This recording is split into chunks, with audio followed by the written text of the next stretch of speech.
There are 10 good reasons why we're glad to see Ricky Carmichael coming back this summer for one last hurrah. His championship career may have ended, but his willingness to fight still thrives.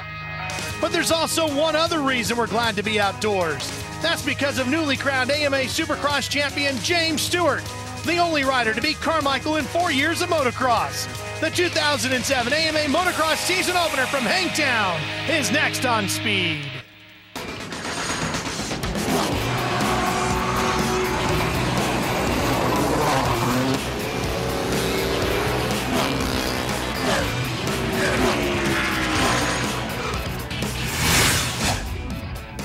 Hi everybody, welcome to the Honda Hangtown Motocross Classic, the season opener of the AMA Toyota Motocross Championship presented by FMF. I'm Ralph Shaheen alongside multi-time national motocross champion Jeff Emig. Aaron Bates will join us as well as we drop the curtain on the outdoor season. The weather, well, it's a hot 84 degrees with plenty of sunshine to bake the packed crowd that has lined the hillsides here at the Prairie City Off-Highway Vehicle Park in Sacramento. And everybody excited because Ricky Carmichael is back on the outdoor trail. Carmichael and his Makina Suzuki ready, not going to run the entire outdoor season just like with Supercross, but Ricky is back for a few rounds. And of course, everybody excited to see how James Stewart and Ricky Carmichael will do heads up once again when they swing their legs over the bikes. Now last year here, Jeff, it was an epic battle between these two. Well, it definitely was. We had plenty of rain. The track was sloppy. You see Carmichael actually going down with the hole shot in Moto 1. But Chad Reed on the number 22 Yamaha took the lead away. Stewart stalls. RC had fallen all the way back to 40th. Stewart falls all the way back to 30th, and these two just came flying up through the pack on this muddy day. Yeah, and it was an amazing day of racing, just battling every lap of the way. At one point, Reed was 30 seconds in front, but he ends up giving up the lead to Stewart, who goes on to take the win in Moto number 1. Carmichael won Moto number 2, but Stewart took the overall. Well, they call him the GOAT, greatest of all time, and with stats like those, Jeff, there's no doubt he's earned the nickname. Well, he definitely is the GOAT, and if you notice that last one, he will race 6 rounds this summer. He's going to ride the first 5 plus Millville. You know, it's great. I think it's going to take a little bit, maybe. I think maybe a second moto I'll start coming around, and I'm looking forward to it. It's been a long time since, like you said, I haven't raced, and just glad to be here. I really miss the fans. That's the biggest thing I think that I've missed, and excited. Well, what everybody's excited about is watching number 7 and number 4 go bar to bar here in at least 6 rounds of the outdoor season. It should be a lot of fun kicking off here at Hangtown, and James Stewart, boy, he's starting to pile up the stats, isn't he? Well, he definitely has the momentum at this point. Just coming off the AMA Supercross Championship, World Supercross Champion. Got a lot of momentum going here. So how is James preparing to battle Ricky? You know, we always prepare. You just got to prepare differently for an outdoor national. And, you know, for me, it's one of those things, you know, it's kind of like, you know, I want to race the guy, but then, you know, I don't want to jeopardize my championship. You know, kind of when I came back in 05, you know, he wanted to race me, but, you know, I was out of the title hope. So, you know, we'll see what happens. If I get a good start, I'm definitely going to go out there and try to win. But also, like I said, I'm here to win the championship. So Stewart already did the first half of what he set himself up for this year, and that was winning the Supercross Championship. Now he's going after the outdoors. There's Aaron Bates with a Progressive Direct pre-race report. This is called the transponder. It's the device that the AMA uses to relay data and timing to the AMA monitors. This year, the AMA has implemented a new method of qualifying that's going to affect every single racer. First off, Saturday is now a qualifying day that gets narrowed down to the fastest 40 that transfer directly to race day. But if you're in the top 10 or a former champion, you're automatically pre-qualified to race. Now, on race day, each rider will practice 2 20-lap practices, and the fastest lap time of both practices combined will determine their gate pick.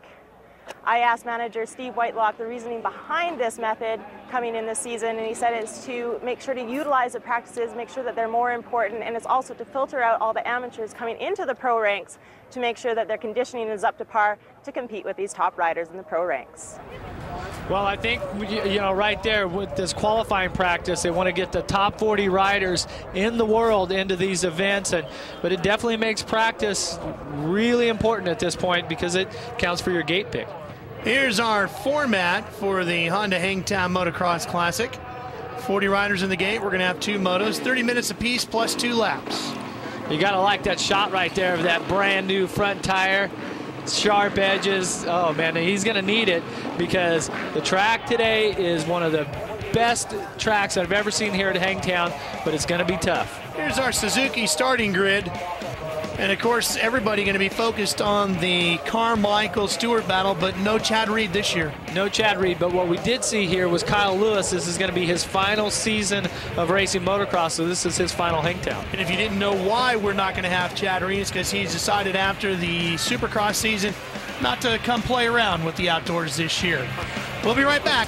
Good look at one of the rivers that makes up the River City here in Sacramento. We're ready to drop the gate on moto number 1.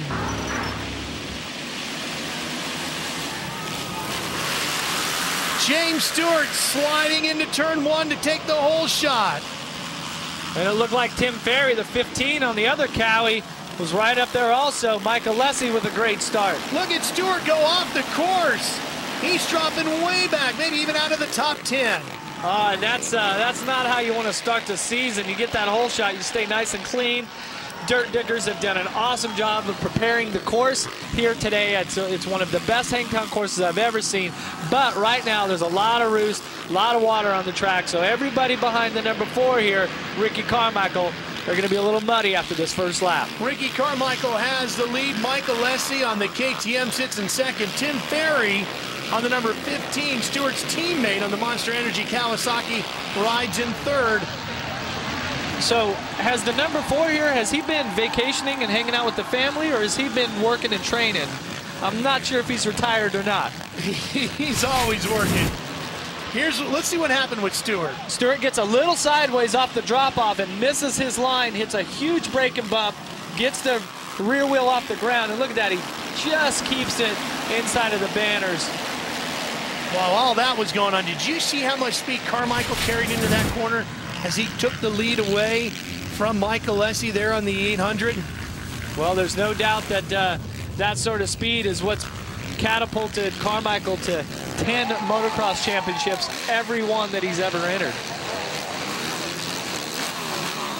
Taking a look from high above here as Stewart continues to work his way back up towards the front. And that's Akira Narita, 982 on the Yamaha, but the number 7, when he went off the track, he stuck back in about 8th or 10th. Hasn't been but half a lap, and he's already up into 3rd. You see Carmichael already starting to pull away, and Stewart doing everything he can to catch up to Michael Lessie right now. And Lessie rode the lights class in Supercross, and now he stepped up to the big bikes. Yeah, that's an interesting decision. KTM was fully behind him on that, and he's definitely, there's no doubt that Michael Lessie's got some great motocross skills, and so does the number 4 and the number 7. But if I'm James Stewart, I'm feeling a little sense of urgency because I just had the whole shot, and now I just gave the greatest motocross champion of all time, I gave him an advantage by letting him by on the first lap. Well, Stewart didn't leave much room for Lessie there, did he? He just took second place right away from him. Very aggressive move, but Stewart, I believe, really has something to prove this season in the motocross championship, because as we take a look here of the replay, Stewart just comes up on the outside with a lot of momentum, a lot of speed, and just closes the door from the outside on Michael Lessie. There's Davey Millsaps, currently running in 7th, the Honda factory rider. Came back from injuries late in the Supercross season, continued to gain speed throughout it, hoping to continue and get a little bit more momentum here in the outdoor season.